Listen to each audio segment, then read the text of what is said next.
tumayo. Ayan, yan po. Maraming salamat. Ayan, meron pala tayong kainan mamaya, kaya bilisan lang natin yung Word of God. Pero dapat yung pong pagkain ng salita ng Diyos ay mas excited tayo. Amen. Sige po tayo lahat ay yumuko, manalangin tayo. Ama, salamat pong muli sa pagkakataong ito kami mag-aral, makinig ng iyong salita.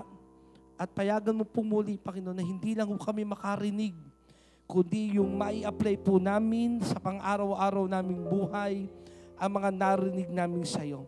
Payagan mo pong patuloy, O Diyos, sa aming lahat na narito ang makaranas sa aming pong buhay personal ang revival. Panginoon, ang pag-aapoy muli sa iyo, Ama. Salamat po in Jesus' mighty name. Amen and amen. Sige po tayo lahat ay makakaupo. Ayan, sa ating pong pagpapatuloy ng ating pong series, Mastering the Basics. Ayan po, no, yung pagmamaster natin ng mga bagay, the basic. At napakahalaga po nating malaman at maunawa nito at mai-apply dahil lalo po sa huling panahong ito na ang bilis mawala ang apoy ng maraming Kristiyano. Napansin nyo ba? Ang bilis ng ating pagpukaw, no, ng ating apoy na mabadampen, no? Na minsan ang nakikita kong bagay na nangyayari ngayon sa maraming Kristiyano ay nagiging religious na lang po yung ating pagiging Kristiyano. Pero dapat po hindi ganoon sapagkat the last days will be characterized by the church entering into its full purpose. Sa huling panahon, ang simbahan, ang iglesia ng Panginoon ay makapapasok doon sa pinakalayunin ng Diyos para sa Kanya. Sapagkat naniniwala po tayo na ang dadatnan ng ating Panginoong Hesus na church is a powerful church, is a matured church, is a blessed church. Kaya kailangan napakahalaga na sa ating pong buhay Kristiyano, dahil yamang tayo bahagi po ng simbahan ng Panginoon, ay kailangan tayo'y lagi pong mag-apoy sa Kanya. Amen? The last days also will be most exciting spiritual season since the first church coming of Christ. At ang simbahan po, ngayong panahong ito, yamang nabubuhay tayo sa huling panahon, ay most exciting season ng simbahan. Pero parang maraming mga Kristiyano ang hindi excited sa ginagawa ng Diyos ngayon. No, hindi natin nararamdaman o hindi natin nakikita ang ginagawa ng Panginoon. Bakit? Sa huling panahon, sinabi rin ni Pablo sa 2 Timothy chapter 3, verse 1 to 7, dapat mo malaman, sabi ni Pablo kay Timoteo, na sa mga huling araw ay magkakaroon ng mga kahirapan, ang mga tayo magiging makasarili. So, may tinutukoy rito si Pablo na sa huling panahon, ang tao'y magkakaroon ng mga kahirapan. Hindi po kahirapan ng pera tinutukoy dito. Tingnan niyo po, ano yung kahirapan na yon? Ang mga tao'y magiging makasarili, sakim sa salapi, palalo, mapagmataas, mapagsamantala, suwail sa magulang, walang utang na loob at napastangan sa Diyos. Sila'y magiging malupit, walang habag, mapanirang puri, marahas, mapusok at namumuhi sa mabuti. Sila'y magiging mga taksil, pabaya, mayabang, mahilig sa kalayawan at walang pag-ibig sa Diyos. Sila'y magkukunwaring makadiyos, ngunit hindi naman nakikita ang kapangyarihan nito sa kanilang pamumuhay. Sa uling panahon, may mga taong magkukunwaring makadiyos, pero yung kapangyarihan ng Diyos wala sa kanila. Iwasan mo ang ganyang uri ng mga tao. May ilan sa kanila nagagamit ng panlilinlang upang makapasok sa bahay ng mga babaeng walang pagpipigil sa sarili. Ang mga babaeng ito ay alipin na kanilang kasalanan at ng sari-saring pagnanasa. Lahat ng gusto'y matututunan ng mga babaeng ito, ngunit kailanman hindi sila nakakaunawa. So, may tinutukoy dito na si Pablo, na sa huling panahon, mababat-bat na matining kahirapan ng sanlibutan. Ang mga tao, sabi nga niya, magiging palalo, mayabang, makasarili, gahaman sa pera, walang takot sa Diyos, mahiligin sa mga bagay na mga makasanlibutan. At sabi rito, may grupo na makapapasok sa church. Ito yung tinutukoy doon eh. Kasi nababasa lang natin yung iwasan nyo yung mga taong ito. Pero may tinutukoy dito si Pablo na ang mga babaeng ito na papasok sa simbahan, lahat na gustong matutunan ng mga babaeng itong, ngunit kailanman hindi sila nakakaunawa. May mga nasa loob pala ng church na nandyan pero hindi nakakaunawa. 2 Timothy chapter 3 verse 7, always learning and never able to arrive at the knowledge of the truth. No, yung mga lagi nag-aaral, lagi namang active sa church, laging bahagi ng ministeryo, pero hindi umaabot doon sa lubusang pag-unawa, pagkakilala sa Diyos. Bakit? Hindi nakikita ang kapangyarihan ng Diyos sa kanila. Amen? Kaya hindi lang sapat ang umattend ng church services but most importantly is your whole day experience in the Lord. Ang mas mahalaga, sabi sa katabi mo, ang mas mahalaga, maranasan ng Diyos. Hindi lang yung umaattend tayo ng simbahan. Amen? Hindi lang yung tayo ay aktibo sa mga gawain ng Diyos, pero wala tayong karanasan sa Kanya. Pag tinanong ka, ano na karanasan mo sa Diyos? Hindi yung aktibo sa ministry, hindi yung marami akong ministry sa church, o marami akong ginagampanan sa loob ng simbahan. Ikaw, yung personal mong karanasan, meron ka ba? Amen? Sabi sa tanuming katabi mo, may karanasan ka ba kay Lord? Kailangan kasi yung araw-araw na karanasan. Amen? Yung bang nakakaniig mo siya, nakakausap mo siya, nararamdaman mo siya. Amen? At nagdudulot ito, kaya pag-uusapan natin yung mastering the basic Nagdudulot ang mga ito, itong mga karasang ito, na lalo kang maging makadiyos. Lalong lumakad sa kabanalan ng Panginoon. 1 Timothy chapter 4 verse 7. Discipline yourself for the purpose of godliness. Sabi nga natin, basahin yan. 1, 2, 3, go. Discipline yourself for the purpose of godliness. Alam niyo po ba, ito alam naman natin lahat siguro na ito, na kapag ikay lumalakad talaga sa kabanalan, marami talagang aatake. Marami talagang may inis sa'yo. Marami mga bagay na ang demonyo kasi nandyan lagi Kaya ano kailangan gawin? Disiplinahin ang sarili upang sa layunin ng pagiging makadiyos. Kasi sabi, babalikan ko lang ilang mga talata, sa huling panahon, sabi doon, dapat, balikan ko muna yung pinaka-introduction ko, na bubuhay na tayo sa huling panahon. Ang church dapat powerful church. Dapat ang church ay revived church. Dapat ang church ay powerful church. Tama? Dapat ang church ay hindi nagko-compromise. Hello? Pero nakakalungkot, pero ang dami nasa loob ng simbahan, active sa ministry, pero sa labas umiinom. Naninigarilyo. No? Gumagawa ng mga bagay na makasanlibutan. Hello? Tapos, ngayon ang church, gusto ng maraming mga simbahan, ng mga umaati sa simbahan, na ang i-preach lang sa kanila ay pag-ibig. I-preach lang sa kanila, grace ni Lord. Ang i-preach lang sa kanila ng Diyos ay mapagmahal. Pero yung katotohanan na ang Diyos ay banal, at nagnanasa siya na ang kanyang mga anak ay maging banal, hello? Inuutusan niya tayo makalakad doon sa nais niya. Ayaw ng maraming mga tao yon. Ang gusto lang lagi tungkol sa blessing, pag-ibig.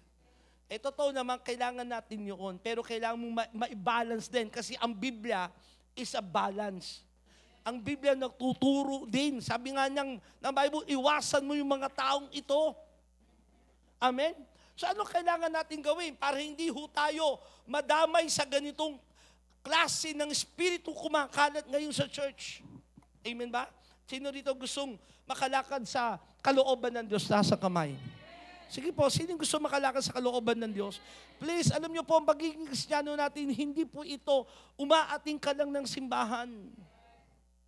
Hindi lang ito yung aktibo ka sa loob ng gawain ng Diyos o may ministeryo ka, kundi may masasabi kang karanasan sa Kanya na kinakausap ka ng Diyos, nakakausap mo siya, nakakaniig mo ang Diyos, nararamdaman mo ang Kanyang presensya.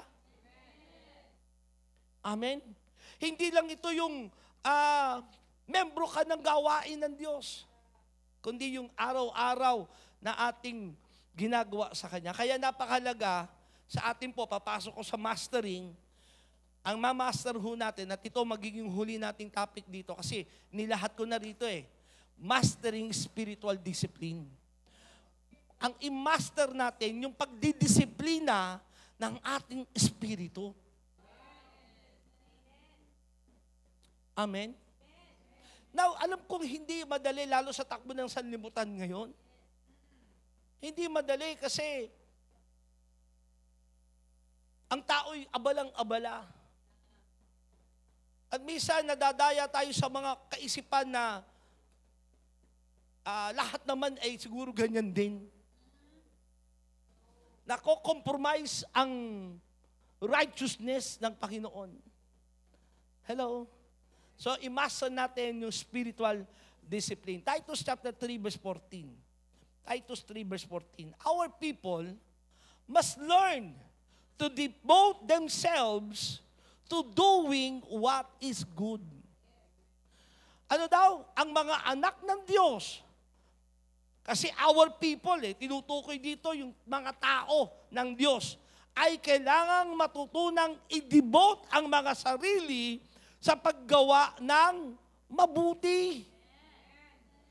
Kaya kung hindi mabuti, wag dapat natin bigyan ng aksaya ng panahon.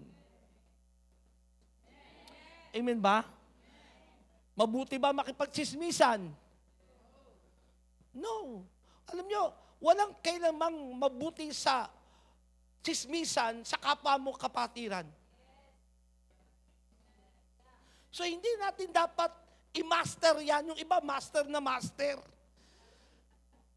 Master yung pagiging marites, marisol. Diba? Ang minamaster nila yung mga kwentuhan tungkol sa mga nangyayari sa kapatiran. Kaya nangyayari, always in the church, but never attaining to the knowledge of the Lord. Hello? Amen ba? Ano sabi diyan? Must devote themselves to doing what is good. At alam nyo, pinakamabuti ang i-master natin, yung pagdidisiplina ng ating espiritu upang makalakad sa kabanalan ng Diyos. Amen. Pagdidisiplina sa ating sarili. Now, what are the spiritual disciplines? Pag sinabing spiritual discipline, anong ibig sabihin yan? The spiritual disciplines are those practices found in Scripture that promotes spiritual growth among believers. They are habits of devotions, habits of experiential Christianity. May mga experiential na spiritual pero it's not Christianity. Kasi may mga spiritual discipline, yung iba, ang spiritual discipline, pupunta sa nature, lalakad sa bundok, at uupo doon sa isang puno, at spiritual discipline na daw yun. No? Iba, ganun yung mga spiritual discipline nila No, mag-yoga, no, ano pa, yung mag-nature tripping. No, hindi po yun ang spiritual discipline. Ito ay experiential Christianity that will bring growth spiritual that have been practiced by God's people since biblical times. So yung imamaster natin sa spiritual discipline natin ay hindi yung narinig mo lang sa YouTube, narinig mo lang sa ginagawa ng iba. Hello?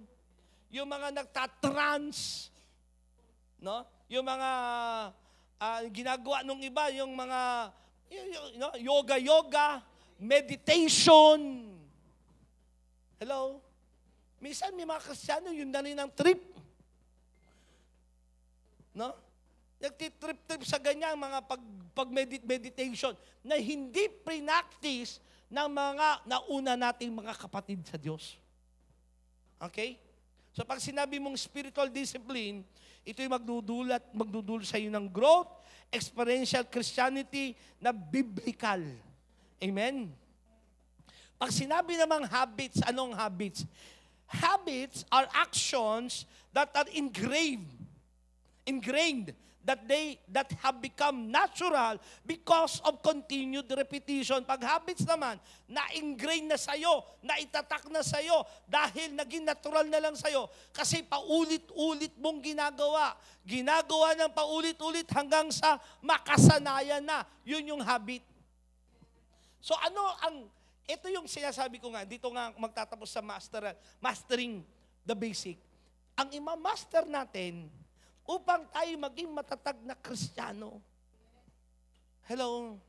Hindi tayo madaling madala ng chismis, hindi tayo madaling madala ng nangyayari sa paligid, nadidiscern natin ang spirito. Hello? Lalo sa huling panahon, nagkalat ang deceiving spirit. Hindi lahat ng napapanood at napapakinggan ay dapat ninyong matutunan o tanggapin. You have to discern the spirit. Hello? And the safest way para hindi tayo ma-deceive, alam niyo po kung ano? Yung pamilya mo, yung church mo. Kung saan kakabilang na tribo, dumuon ka. Pero kung mismo doon sa tribo mo, kung saan kakabilang at kapamilya mo na church, doon mismo hindi ka sumasang-ayon, talaga madidisib ka. Nandiyan kayo? Okay, so balikan ko po, unang-una, no? Dito sabi mo sa katabi mo, master the basic. I-master natin yung basic, which is ang pag-usapan natin ay spiritual discipline. Okay? Yung pagdidisiplina, basic lang ito. Totoo lang. Pero dapat natin i-master. Kasi ito yung bagay na maraming Kristiyano hindi na-disiplina ang kanilang sarili sa bagay na ito, hindi nagagawa. Hello? At akala nila yung pagiging active lang sa loob ng simbahan, pag-attend ng simbahan, pagpunta ng mga gawain, sapat na yun. Hello? Amen? Kailangan natin itong ma-practice. Maging habit. Okay? Which is number 1, na turo natin ng unang linggo, mastering the habits, mastering the basics, which is spiritual habit of worship. So ito yung isang spiritual habit na dapat nating ma-master. Yung worshiping the Lord. Which is sabi nga natin nung nakaraan, hindi po, ang pag-worship ay hindi lang po sa loob ng simbahan nangyayari. Ang pag-worship kay Lord, hindi lang dahil may nagsusong lead, may tumutugtog sa'yo, kaya ka makapag-worship. Worship is an attitude. The first and most important benefit to the worshiper is to remind him or her of God.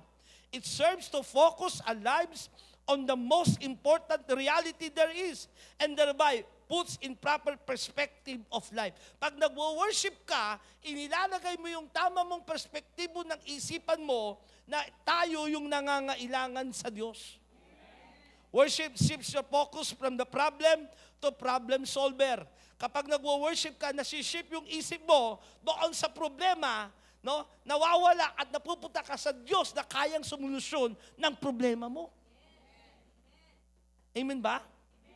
John chapter 4, verse 23 to 24, yet a time is coming and has now come when the true worshipers will worship the Father in the Spirit and in truth. For they are the kind of worshipers the Father seeks. God is Spirit, and His worshipers must worship in the Spirit and in truth. Alam nyo, ang worship, pag na-master natin, naku, grabe ang benepisyo nito sa atin. Hindi mo kailangan maging mahusay na manunugtog o mahusay na mga nganta bago ka para maging worshiper ka ni Lord. Hindi kasi ito tungkol sa magaling ka bang kumanta, umawit.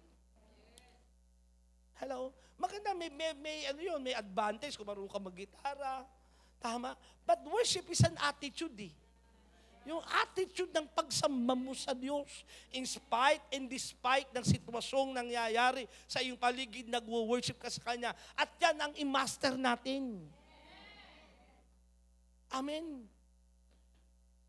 Listen, mga worship team natin, may danger din kapag ka sabi nga nung isang preacher, the most dangerous thing that can happen to a singer is when she or he learn to sing. The most dangerous thing to happen to a preacher is when he or she learn how to preach. The same thing with dancing, the same thing with every ministry. Kapag natutunan mo na siya at hindi ka na umaasa sa Diyos at sa galing ka na umaasa, yun ang pinakadelikadong pagkakataon. Nakadepende ka na lang sa talent mo. Nakadepende ka na lang sa galing mo. And listen to me, the truth is, hiwalay po ang giftings, yung anointing sa karakter. Magkahiwalay yan. Pwede kang anointed, pwede kang gifted, pero yung karakter mo may problema. Hello? So kailangan i-master natin lahat. Lahat po tayo. Yung worship, because worship makes us who we are. Nakikita mo yung tunay mong kalagayan kapag ikay sumasamba sa Diyos. Amen? Psalms 122 verse 1, I was glad when they said to me, let us go to the house of the Lord. Nagalak ako nang sinabi nilang tayo pumaroon sa tahanan ng ating Panginoon. Kaya nga, napakahalaga, no? Ito imamaster na natin, ha? Mga kabataan, mga nanay at tatay. Pagdating ng pagsamba, sabi ko, no? Ang pagsamba ay isang attitude. Maging sa loob ng simbahan. Masaya kang pupunta ng gawain ng Diyos. Amen? Worshiping the Lord together with your spiritual family. At ito, maggantong gathering. Pag nandito tayo, master na natin yung pagsamba kay Lord. Amen? Hindi yung pag nakita mo lang yung nagsosong lead, hindi mo trip, wala ka na. Wala ka na sa hulog din. Amen? So, i-master natin. Sabi sa atin mo, i-master ang worship. Binalikan ko lang yan kasi yung unang topic ko nung Sunday. Tama? Pero, napakahalaga ng bagay niya. Ang daming benepisyo pag na-master mo yung worship, yung devotion mo na ito kay Lord. Yung pupunta ka ng church because you want to worship the Lord. It's not about the obligation. Hindi ito obligasyon, kundi, Lord, I want to worship you. Amen? So mga kabataan, i-master. Sabi sa atin muli, i-master. I-master natin yung pag-worship ng totoo kay Lord. Yung nagtataas ng kamay, hindi dahil may gusto kang pakitaan ng sinuman. Kumakanta ka, hindi dahil gusto mong parinig yung maganda mong boses. Amen? It's your attitude. Kaya nga worship sa translation niyan is proskuneo, means bowing down, pagpapakumbaba sa Diyos. No? Talagang isang attitude na pinapakita mo sa Diyos. Pangalawa, which is napag-usapan din natin ito nung last Sunday, spiritual habit of active prayer life. Sabi ko nga, magkakarugtong ito eh. Walang worshiper na hindi nakapag-pray. Hello? Yung worshiper na sinasabi kong, listen ha, hindi lang yung mahilig kang kumanta. Hindi lang yung ang dami mong downloaded song sa iyong cellphone at lagi nyo na pinapakinggan mo. Worship, ulitin ko, is an attitude. Yung pagpapakumbaba sa Diyos, paghanap ng kanyang presensya.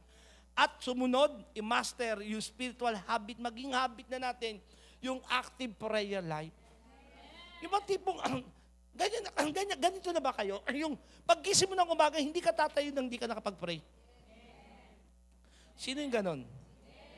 Honest, taas sa kamay. O yung hindi pa po, i-master. I-practice. I-apply. Bago ka tumayo, automatic yun.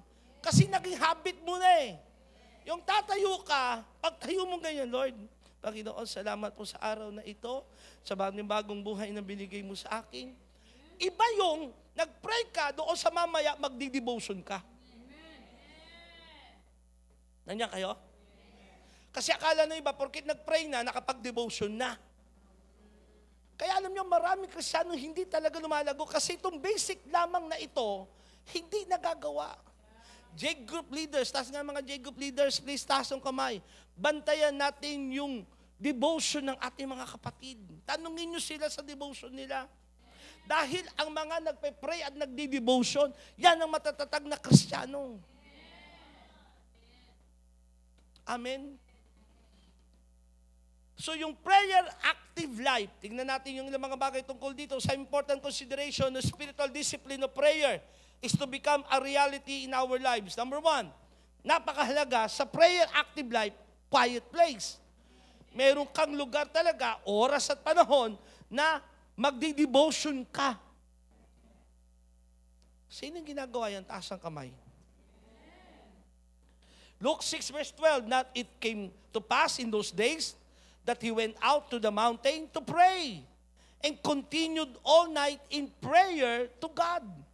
Ang Panginoong Jesus sabi doon na siya'y pumunta sa bundok, magdamag siyang nandoon upang manalangin sa Diyos. Humihiwalay si Jesus sa dami ng mga tao para mag-pray. Amen? Sabi ko nga sa inyo, kung sa inyo po mga tahanan, wala kayong lugar ng panalanginan dahil andyan na lahat ng gamit nyo, nandiyan mga kamag-anak nyo sa isang bahay, pito kayong pamilyang nandoon. Ito ang church. Kasi ang church ay tawaging tahanan ng panalanginan. Punta kayo rito. Bukas po ang simbahan sa lahat ng gustong manalangin. Amen? A quiet place. As believers who wants to develop a passion for prayer and communion with the Lord, we need to have our secret place of communion. Meron kang secret place of communion. Sabi ko nga po, no, isang bagay na natutunan ko, sa bahay nyo, maglagay ka talaga ng lugar para sa study, para sa pagpapahinga, pagkain. Meron ka rin lugar doon, pag nandun ka na, ay magdi-devotion ka.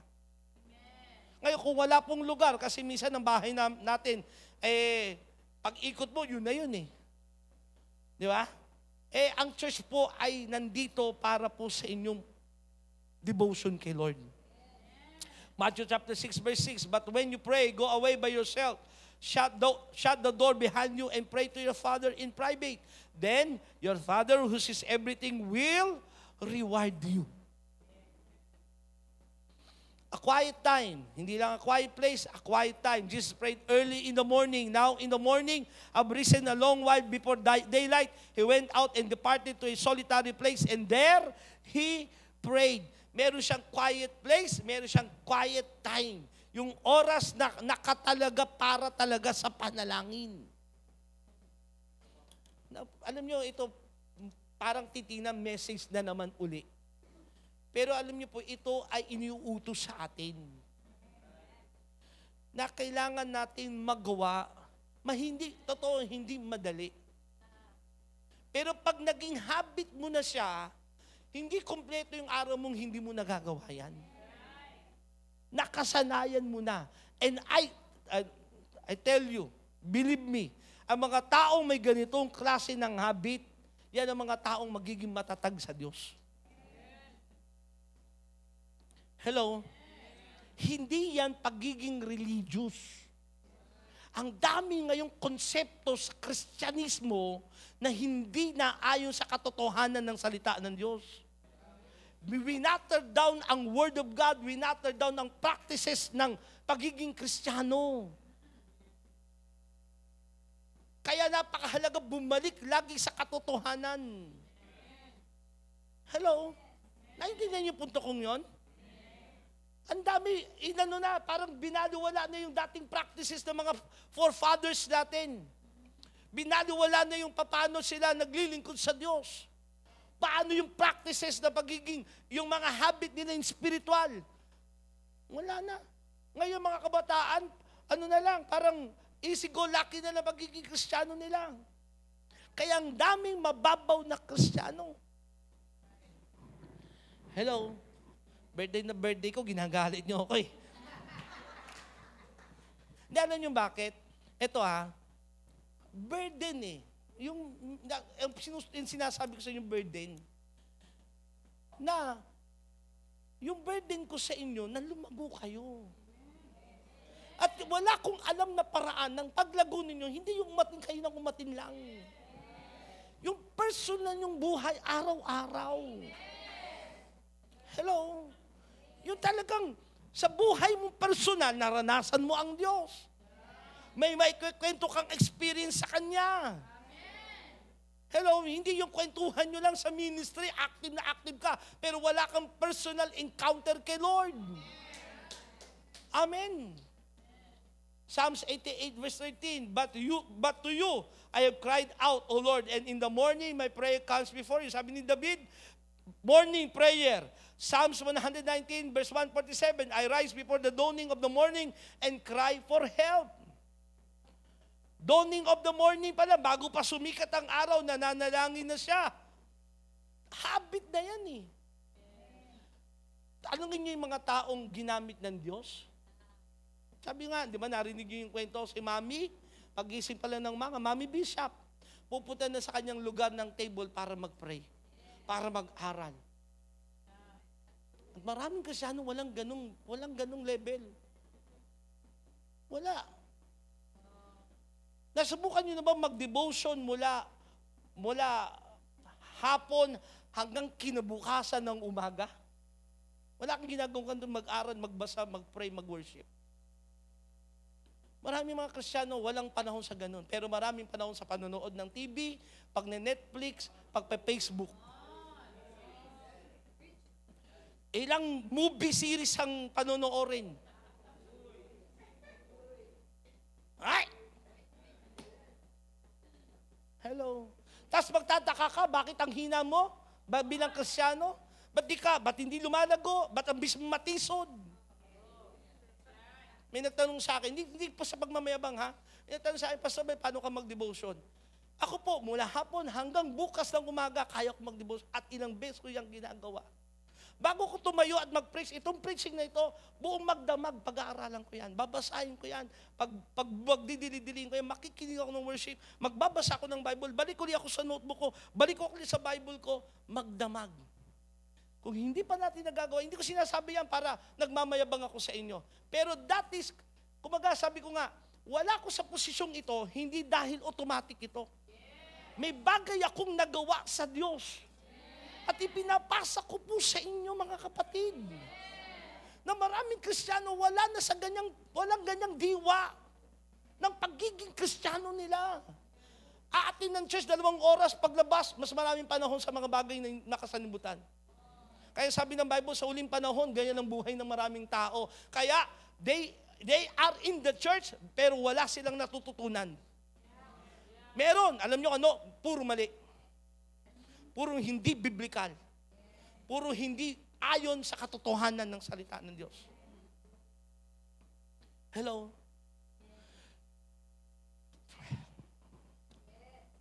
Ito po, bumubuso damdamin ko sa inyo. Kasi, hindi talaga tayo magiging matatag pag di natin natutunan to. Pwede ko ipakita sa inyo yung iPad ko mamaya. Tingnan nyo po, meron ako doon, puro notes. Puro devotion, puro lahat, revelation, isinusulat ko. May mga sinulat para akong na-born again uli. Meron ba tayong ganun? Magaling lang tayo sa loob ng simbahan at akala natin madali ang mag-preach. Madali kasi yan eh.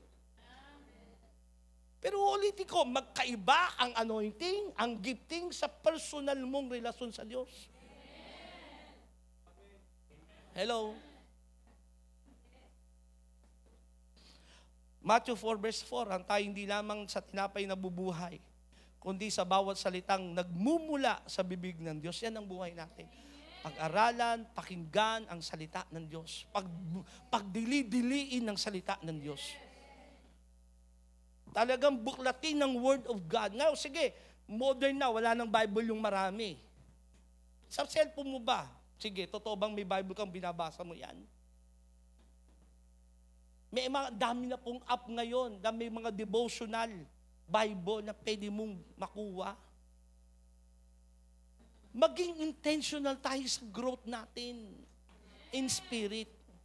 Tama ba?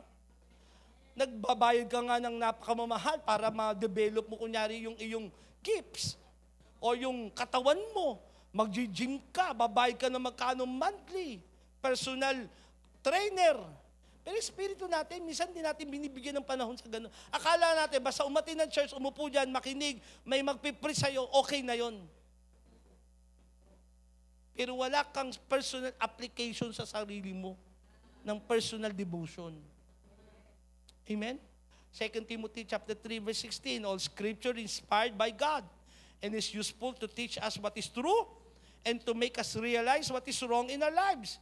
It corrects us when we are wrong and teaches us to do what is right. Kaya ang word of God, totoo lang ito ha, masakit talaga ang salita ng Diyos. Masakit. Yung iba kasi nakasanayan, ito, JTG, hindi tayo yung church na bine-baby kayo. Hindi yun ang church natin. We preach the grace of God, we preach the love of God, but we preach righteousness, holiness, and truth. Pag hindi nyo to narinig, saan nyo marinig ito? Tulad ng mag-devotion ka.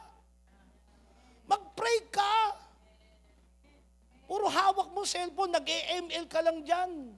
Pero di ka naman nagpe-pray.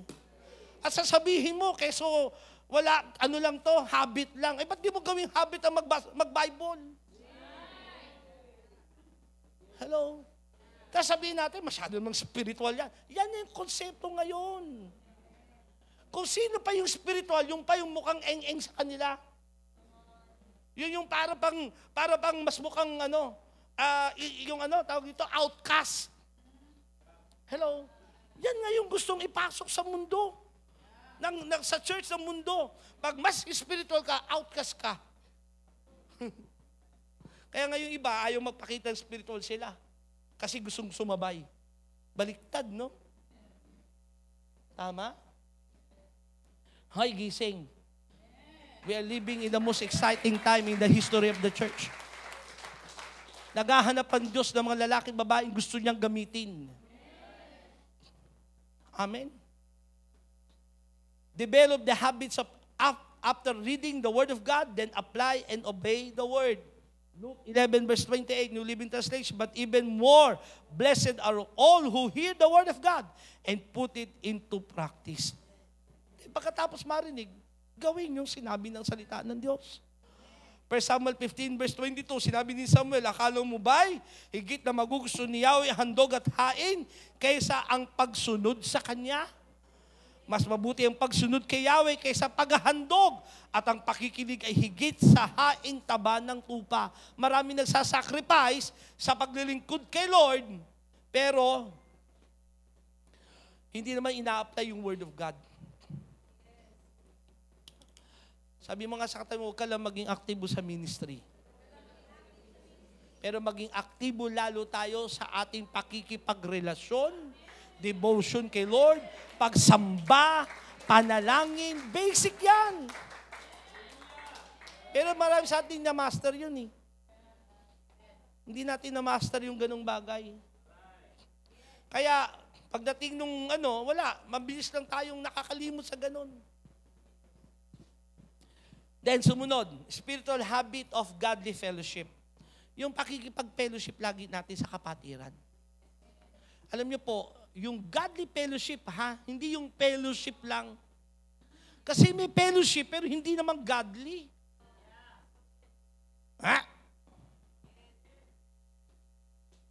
Nag-fellowship. Nagkwentuhan, nagtawanan, pero hindi na-involve si Lord. Hindi man lang nasama sa kwentuhan ang salita ng Diyos sa kanila. Kaya napakahalaga, sabi ko nga po, nung nag-aaral tayo ng J-grouping, no? Ang sentro ng ating pag-J-group ay si Jesus. Siya lagi yung pinakasentro ng usapan. 1 Thessalonians chapter 2 verse 8, so we cared for you. Ito yung ating team verse, because we love you so much. We were delighted to share with you not only the gospel of God, but our lives as well. Napakalaga ng J-group sa fellowship. Kung meron pa po man dito ang hindi pa nakakabilang sa J-group, sa ating cell group ng ating church para sa godly fellowship. Sumama po kayo at maghanap kayo na makakasama ninyo, na magpapalakas sa inyo, magtuturo sa inyo ng devotion, magiging prayer partner ninyo. Amen? Pagka nawalan ka na ng fellowship, kahit active ka sa church, mapapansin mo, mabilis kang manghina. Bakit mahalaga ang J-groups? J-groups, gifts are used in J-group. Natututo kayo dyan. May na-assign mag-pray. May na-assign mag-share. Tama? So yung giftings ay nangyayari. J-group promotes deeper friendship. Lumalalim ang inyong relasyon bilang magkakapatid sa Diyos. J-group fulfill the vision of Christ for the church, which is the vision of the Christ ni Kristo sa church ay para dumami pa ang maraming mananampalataya sa Kanya. Through J-groups, we become fruitful. John 15, verse 5 and verse 16, I am the vine, you are the branches. If a man remains in me, and I in him, he will bear much fruit. Go and bear fruit, fruit that will last and remain. Diyan tayo natututo lalo ng pagkakaroon ng maraming bunga ng Espiritu, bunga maging ng ating mga madadalang tao para sa Diyos. What are J-groups do? Ano nagagawa ng J-groups sa atin? Acts 2 verse 42 to 43. They devoted themselves to the apostles' teachings and to fellowship, to the breaking of bread, and to prayer. Everyone was filled with awe at the many wonders and signs performed by the apostles. Nandun yung pagdidevote nila sa mga katuruan, pagpe-fellowship, pag sinabing breaking of bread and to prayer, breaking of bread, pag-alala sa ginawa ng Panginoong Hesus, at yung panalangin. Kaya dapat yan ang J-group eh. Nagtuturuan kayo, nagpapalalahanan kayo, may fellowship kayo, may kainan, pero wag niyong kalilimutan yung ginawa ni Jesus sa krus ng Kalbaryo, magpanalanginan kayo, at anong kasunod doon? Magkakaroon ng many wonders and signs na gagawin sa atin ng Panginoon. Fellowship, i-master din natin yan, mag-ingat sa mga kausap. Hello. Lalo, ito, lalo po yung mga ang utak pa kumbaga, pino-form pa ni Lord ka mga kabataan. Vulnerable ho kayo eh. Na makarinig kayo, makatanggap kayo. Kasi pwede nyo marinig, akala nyo tama, maitatak na sa inyo. Kaya mag-ingat sa pakikinggan. Vulnerable yung utak eh. Sa pwedeng maipasa. Amen. Na mapapaniwalaan, pero hindi naman pala ayon sa Diyos. Amen. Kaya tayo mga J-group leaders, ulitin ko po, mag-ingat tayo rin na sa mga itinuturo at ipinapasa natin sa kanila. Laging maging puspos ng Santong Espiritu sa paglilid ng tao. Isang bagay na sinasabi ko po, lagi sinasabi ko, maging sa mga nag-J-group po sa amin. Sabi ko, wag kang mag-J-group nang hindi ka sold out kay Kristo. Kasi pag hindi ka sold out kay Kristo, ano ipapasa mo? Puro problema mo, suliranin mo. Mangyayari chismisan ng J-group. Pasahan ng problema ang J-group.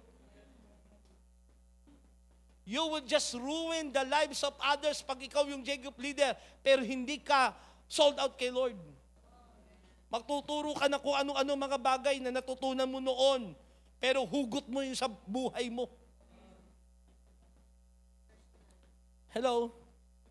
So, mamaster natin, worship, prayer, devotion, application of the word.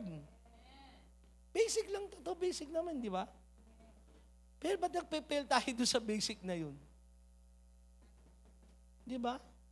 Na nakakalimutan natin yung napakahalagang bagay. Then panghuli, spiritual habit of giving your tithes and offering. Huwag nyo rin pong kalilimutan, ito'y habit din natin na magbigay ng ating ikaput handog sa Diyos. Mali yung spelling ng tithes dyan. Malakay chapter 3, verse 10. Bring the whole tithes into the storehouse, that there may be food in my house. Test me in this, says the Lord Almighty, and see if I will not throw open the floodgates of heaven and pour out so much blessing that there will not be room enough to store it. Mga kapatid, ang tithes ay hindi po yan under ng law ni Moses. Sapagkat wala pa si Moses, si Abraham nagbigay na ng tithes. May konsepto na ang mga sumusunod sa Diyos, wala pa ang batas ni Moses, may konsepto ng pagbibigay ng 10 bahagi sa Diyos. Si Jacob, ganun din ang kanyang ginawa. Nakipag-covenant siya doon sa Bethel. At ang sabi niya, Yahweh, kung mangyayari lahat ng iyong pinangako sa akin, at ako yung pagpapalain, ibibigay ko ang aking 10 bahagi ng lahat ng aking pagpapalang matatanggap. Amen? So, i-practice natin ito. Paano? Pag may blessing ka, practice. Sabi sa tayo mo, practice. Pag may blessing ka, tanggalin mo na yung 10% agad. Bago mo tanggalin yung pambayad sa tubig, pambayad sa kuryente, no, pambili ng pagkain, nandyan pagtanggap mo, una mong gagawin, practice mo ito. Habit mo na, tanggalin mo yung tithes. Ganun nagiging holy yung tithes. Tanya kayo? Pero kung tinanggal mo na lahat, saka ka may tithes pa pala ako rito. Makikita mo, may kulang. Sabi mo, nako, may kulang. Doon papasok yung tukso. Hello? Unahin yung tithes yung para sa Diyos. 10 bahagi lang naman ang hinihingi niya eh. 90% ay sa atin. 2 Corinthians chapter 8, verse 7, since you excel in so many ways, in your faith, in your gifted speakers, your knowledge, your enthusiasm, and your love from us, I want you to excel also in this gracious act of giving. Nandiyan kayo? Kailangan mag-excel din tayo. Ma-master natin itong giving. Simulan mo muna sa tithes. Kapag okay ka na sa tithes, makukuha mo sumunod, magtatabi ka para sa pagbigay sa kapatid. Sa pagtulong sa iba. Huwag ka muna tutulong sa iba, pero yung sa Diyos, hindi mo muna nabibigay. Kasi sabihin ni Lord, yung akin nga, di mo binibigay, sa iba, binibigay mo yung sa iba. Amen? Tabi mo sa katabi mo, i-master. O mga youth, ulitin ko mga youth, kasi maganda yung ma-develop kayo, bata pa lang. No? Mga young professional, kasi simula pa lang magtrabaho, pagka tanggap nyo ng unang sweldo nyo, tabi nyo agad yung tithes. Sino rito faithful sa tithes? Taas ang kamay. Bakit hindi nagtataas ang iba? Lumalabas ah. Sino ang nagbibigay ng tithes? Yan. Okay. Sino ang faithful sa tithes? Meron naman din pala. Praise God. So, i-practice. No? Practice makes perfect, but no one is perfect. Why? Practice. Hindi totoo yun. Hindi totoo yun. Kailangan i-practice natin hanggang sa maging habit natin. Hanggang sa maging normal na lang sa atin. Hello? Yung ba tipong, ay naku, hindi ko pa pala nakabili na pala ako ng hindi ko pa nabibigay test ko. Lord, kukunin mo na. Napapractice mo eh. Amen? Now, reasons that God wants us to develop our habits of giving. Giving makes us more like God. Pag tayo mapagbigay, lalo tayong nagiging katulad ng ating Panginoong Jesus, ng ating Panginoong Diyos. For God so loved the world that He gave one and only Son. Ang una nagbigay naman talaga ay ang Diyos. At kapag tayo'y nagiging lalong tulad ng ating Panginoong Jesus, kamukha ng ating Panginoong Jesus, magiging giver tayo eh. Giving is the antidote to materialism. Ang sagot sa magiging materialistic, giving. 1 Timothy chapter 6, verse 17 to 18. Command those who are rich in this present world not to be arrogant, nor to put their hope in wealth, which is so uncertain, but to put their hope in God, who richly provides us with everything for our enjoyment. Command them to do good, to be rich in good deeds, and to be generous and willing to share. Paalalahanan mo mga mayayaman na huwag umasa ng kayamanan nila dito sa mundong ito na nauubos at hindi uncertain yung mundo. But to put their hope in God, na masagana nagbibigay ng lahat ng ating pangangailangan, may kasama pang kagalakan pag nagbibigay siya. Command them at iutos mo sa kanila na gumawa ng mabuti, maging mayaman sa paggawa ng mabuti. And to be generous. Alam niyo ba, iba ang, tingin kayo lahat sa akin. Iba ang faithful sa generous. May mga taong faithful pero hindi generous. Halimbawa, nakatanggap ng 1,000. Automatic, bata pa na practice na 100 dyan, tithes. Pero ang ibibigay niyang offering, 10 piso. Nandiyan kayo? Hindi generous. Marunong mag-tithes, pero hindi naman generous. Meron namang generous magbigay sa iba, pero hindi naman faithful kay Lord. So dalawa dapat magawa natin. Amen? Giving strengthens our faith. Pag tayo mapagbigay, tumatatag ang ating pananampalataya. Luke 6:38, given it will be given to you. A good measure, pressed down, shaken together, and running over, will be poured into your lap. For with the measure you use it, will be measured to you as well. Kung anong ginamit na takalan ng pagbibigay mo, yun din ang gagamitin sa iyo ng Diyos. Kaya sabi sa katabi mo, maging giver. I-practice natin. Ito po, katotohanan, tingin lahat sa akin. Kapag walang-wala ka na, duwadating ba sa inyong walang-wala ka na? Pagbuklat mo ng wallet mo, last piece of money na lang. Kapag nahulugan ka pa ng barya, hindi ka na makakauwi. Minsan may ganyan, di ba? Sa panahong walang-wala ka, tandaan nyo ito ha, magandang maano nyo to, ma-practice. Sa panahong walang-wala ka, ibig sabihin, huling binhi mo na yon, huwag mong kainin, itanim mo. Kasi yung binhing iyon, pag naitanim, lalago ng maraming bunga.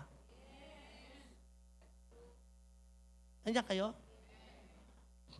Naalala niyo yung babaeng widow na sabi ng Panginoong Diyos kay Elijah, kay Elijah pumunta ka dito sa babaeng ito at siyang magpapakain sa'yo. Nang pumunta si Elijah, yung babae namumulot ng panggatong, sabi ni Elijah, bigyan mo ako ng pagkain at tubig. Tubig muna. At gawan mo ako ng cake. Sabi ng babae, alingkod ng Diyos. Kaya po itong kinukuha namin panggatong, huli na lang po namin pagkain. Yung ilulutuin namin, yung harina at yung mantika, huling patak na lang po yun. Ano sabi ni Elijah? Hindi, pakainin mo ako. Nung ibinigay sa kanya at pinakain si Elijah, sabi ni Elijah doon sa babaeng widow, kumuha ka ng mga bote sa lahat ng mga kapitbahay mo. At ibuso mo yung natitira pang oil. At ano nangyari? Umapaw yung oil. Napuno lahat ng boteng nakuha. Dumami yung pagpapala sa kanyang buhay. Bakit? Yung huling-huling meron siya, ibinigay pa niya. Di ba ganun din yung babaeng widow sa panahon ng ating Panginoong Jesus? Naghulog ng 5. Sabi ng Panginoong Jesus, yan ang pinakamalaking ibinigay. Sabi ng mga apostol, Panginoon, di mo ba nakita yung nagbigay ng malalaki? Hindi, tira na lang nila yun eh. Pero yung babaeng yun yung huli na lang niya, ibinigay pa niya. Hello, kaya pag walang-wala kayo, huwag nyo kainin. Ibigay nyo. Itanim nyo sa Diyos. Hindi maintindihan ng karnal na laman. Totoo. Yung karnal na laman, hindi maintindihan. Pero pag may conviction ang Diyos sa'yo, na gawin mo yon, gawin mo. Amen? Magmumultiply ang Diyos sa buhay mo. Amen? Giving is an investment in eternity. Matthew 6, verse 19 to 20. Do not store up for yourselves treasures on earth, where moth and rust destroy, and where thieves break in and steal. But store up for yourselves treasures in heaven, where moth and rust do not destroy, and where thieves do not break in and steal. Huwag kang mag-ipon ng kayamanan sa langit. Dito sa lupa, kundi mag-ipon ka ng kayamanan sa langit. Maraming mga tao, maraming investment sa lupa, pero walang investment sa langit. Amen? So 1 Timothy chapter 4 verse 7, nandito ako magtatapos. Discipline yourself for the purpose of godliness. Yan po yung mga bagay na yon. Ang pagiging godly, hindi po yan nakasuot ka ng puting-puti, naglalakad ka ng dahan-dahan, nakaganyan ang kamay mo, abang may hawak kang globe. Ama namin. Hindi yun yung pagiging godly. Hindi yung pagiging godly, lagi ka nanginginig dyan tuwing gawain. Meron kaming isang kapatiran, lagi nanginginig tuwing gawain, kala mo puspos. Yung pala, tumira ng drugs. Hindi yun eh. Hindi yung lagi kang nanginginig eh. Pagiging godly natin, of course, because of Jesus Christ. His righteousness, yung tinatawag na His righteousness become our righteousness. Now, ito naman yun. Marami naputol doon sa ganung konseptong si Kristo ng righteousness, pero walang effort pagdating sa pag-a-apply ng pagdidisiplina ng godliness. You know, minsan yung konting kalaman, mas dangerous eh. Yung konti lang naunawa natin, dangerous. Hinto lang tayo na, kasi nga, ito nga nangyayari sa mundo eh. Marami ang bagay na nangyayari sa mundo na hindi na binabalance yung truth ng Word of God. Puro grace nandyan. Puro love. Ayaw na ng mga tao makarinig na mabibigat na salita ng Diyos. Hello? Kung babasahin mo ang Bible talaga, marami mabibigat na mga salita dyan. At kinakausap, karamihan, mga Kristiyano.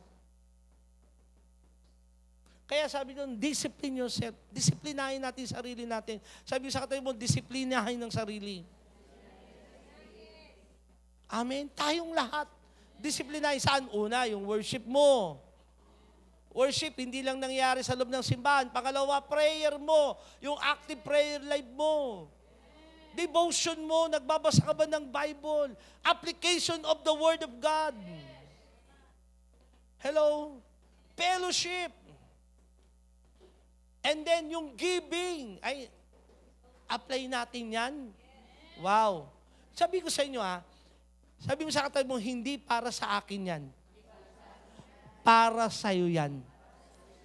Alam mo, pag ginawa mo ito, hindi naman ito para sa katabi mo eh. Hindi ito para sa akin. Hindi ito para kanino man. Pagka in-apply mo ito, para sa'yo yan. And imagine this, at dito ako magtatapos ngayon. Imagine this, ha? Ano kaya ang pwedeng gawin ng Diyos sa'yo? Kung aktibo kang lagi nananalangin, nagbabasa, puspos ang Santong Espiritu, devoted na makasunod sa Diyos. Ano kayang gawin sa iyo ng Diyos kapag yung puso mo ay wala sa mga bagay na meron sa mundo? Ano kayang gawin sa iyo ng Diyos dahil ikaw ay devoted para sa mga spiritual na tungkol sa Kanya? Hello? Ano kayang pwedeng gawin sa iyo ng Diyos?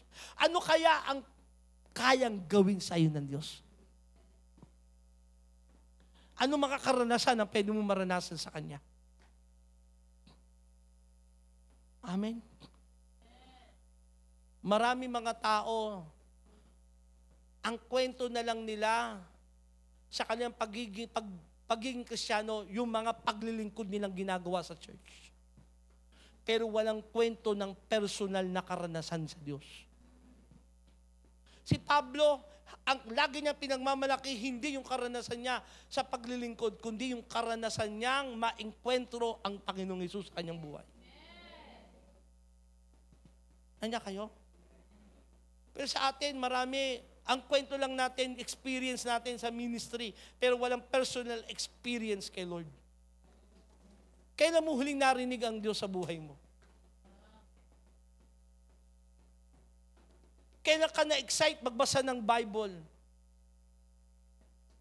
Yung tipong paggising mo ng umaga, hawak mo yung materials mo for devotion at excited ka. Hello? Excited ka, ano matututunan mo muli kay Lord? Naalala ko si Bishop Boy Ramos, nakwento rin kahapon sa pastoral meeting namin ng mga JTG pastors. Sabi ni Bishop Boy, pinipigilan niya pagsikat ng araw Lord, kung maaari, huwag ka pang sumikat, gusto pa kitang makausap. Yung araw, huwag mo nang sumikat. Ganun yung devotion niya sa panalangin. Ngayon, tingnan mo yung katabi mo, nagpe-pray ka pa ba, kapatid? Gawin natin. Disiplinahin ang sarili. Ay, nako, sabihin ko naman sa iyo, totoo lang, ang daming i-reveal sa iyo ng Diyos. Ang daming isasabihin sa iyo ang Panginoon.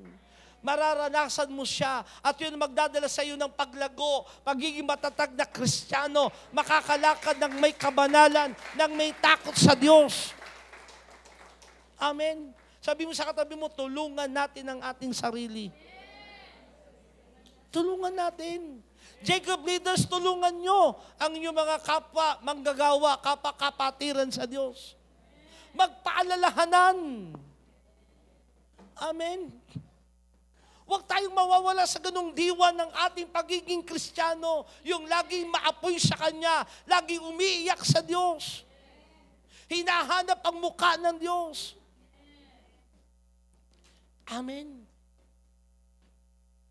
Listen, sa huling pagtatapos, kasi tatlong pagtatapos ito eh. Pangalawang pagtatapos, may mga bagay na hindi mo maintindihan, nadidiliman ka sa mga bagay na ito. Kasi dalawang bagay, you're not matured enough to understand this, or hindi ka talaga sa Diyos. Ang mga bagay na hindi nauunawaan, sabi ng Panginoon, at ikay nadidilimanan o nabubulaga sa mga bagay nito, sapagat ang katotohanan hindi ka naman sa Diyos. Pero kasi kung totoo mo naranasan ng Diyos, naranasan nyo na ba ang Diyos talaga? Yung tipong, yung umiiyak ka ng todo sa Diyos, wala naman nakakakita, Diyos lang at ikaw. Umiiyak ka lang dahil sinasamba mo siya. Wala namang words, wala namang tumutugtog, kundi si Lord lang talaga. At dumarating yung matinding presensya ng Diyos doon sa lugar kung nasan ka. Damang-dama mo yung kabanalan, damang-dama mo yung kapangyarihan ng Diyos, at hindi mo mapigilan yung sarili kundi lumuhod, sambahin ng Diyos. Walang nakakakita. Hello? Hanggang sa matulog ka, sinasabi mo, Lord, kausapin mo ko maging sa aking pagtulog. Gusto kitang makasama maging sa pagtulog. At paggising mo, ibang-iba yung mukha mo, ibang-iba yung kagalakan mo, ibang-iba yung damdamin mo. At nagwo-worship ka muli kay Lord. Habang papunta ka, maaaring sa trabaho o sa mga lugar na pumupunta ka, naglalakad ka, pero connected ang yung Espiritu sa Diyos. Amen. Excited ka, pupunta ka ng gawain ng Diyos, hindi pa nga linggo, Lunes pa lang, handa na yung bibihis mo. Hello? At pagdating ng gawain ng Diyos, ito yung mga ganong espiritu, ganong level ng espiritu, wala kang pakialam sa mga nangyayari sa paligid eh. Yung chismisan dyan, yung mga kung ano-anong mga bagay-bagay sa paligid, wala ka doon. Kasi focus ka kay Lord eh. Amen. Tapos genuine lang. Ang sarap maging genuine sa Diyos. Walang halong pagkukunwari, walang halong pagtatago, walang anumang kulay. Bakit ba may mga Kristiyanong nahaluan ng kulay ang paglilingkod? Bakit ba? Ba't natin pinayagan sa buhay natin yan? Maging genuine lang tayo sa Kanya. Na totoo ang Diyos sa'yo, mahal mo siya, pinaglilingkuran mo siya, gusto mo siyang makasama, gusto mo siyang paglingkuran, gusto mo siyang maibahagi. Yun lang. Pagpalain ka man o hindi, kilalanin ka man o hindi, parangalan ka man o hindi, may posisyon man o wala, gusto mo lang maglingkod. At kung di tayo babalik sa ganung diwa ng isipan, at hindi natin mamamaster yon, sasabihin ko sa inyo, manghihina lang kayong patuloy. Bandang huli, babagsak ang inyong spiritual na kalagayan sa Diyos. Maghahanap kayo ng mga bagay-bagay na meron sa mundo. Hello? Sabi mo nga sa katabi mo, maging genuine lang. Yung totoo lang. Walang pagpapanggap. Na kahit halongkatin yung puso mo, halongkatin yung pagkatao mo, kung sino ka. Yes, walang perpekto. Pero alam ng Diyos yung puso mo sa Kanya. Hello?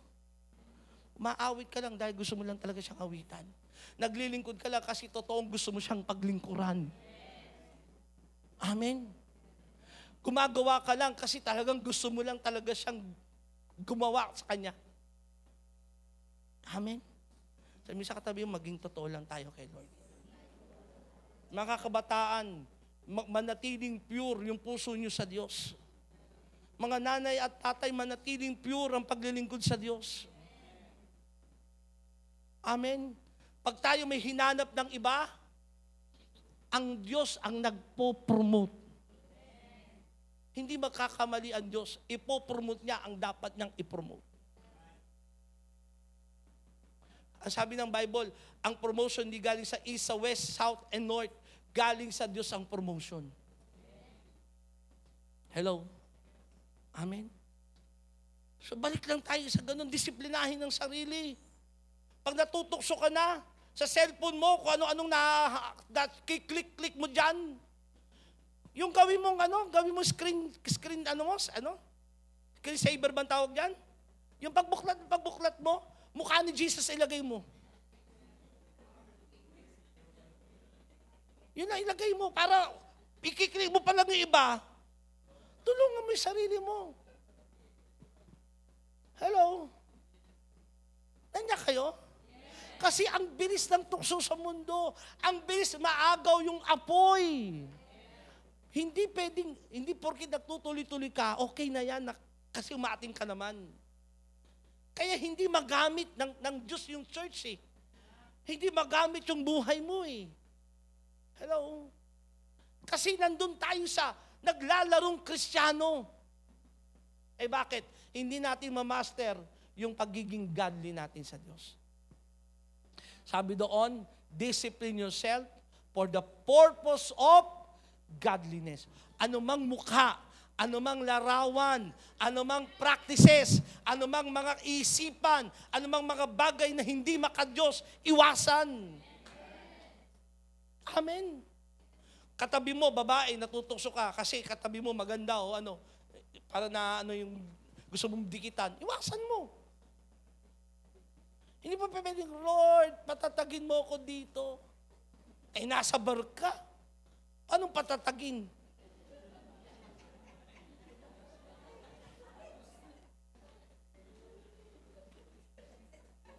Lumayo ka sa tukso, tumakbo ka. Takbuhan mo ang tukso. Hello? Nasa uli ang pagsisisi.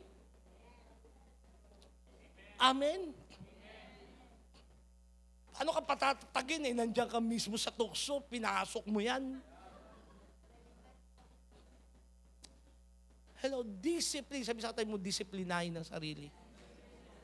For the purpose of godliness. Mastering this basic. Basic yan eh. Sabi sa tayo mo, basic lang yan. Kaya natin yan. Marami na nakagawa, marami nang ginagawa yan. Kaya natin ipagpatuloy, kaya natin gawin. Jesus the Gospel Church, yan tayo. Ang preaching na daddy, hindi nawawala ang holiness and righteousness. Amen. Kaya, sabi sa katabi mo, normal na yan sa atin. Kaya natin yan sa tulong at biyaya ng ating Panginoon. Amen. Tayong lahat ay tumayo.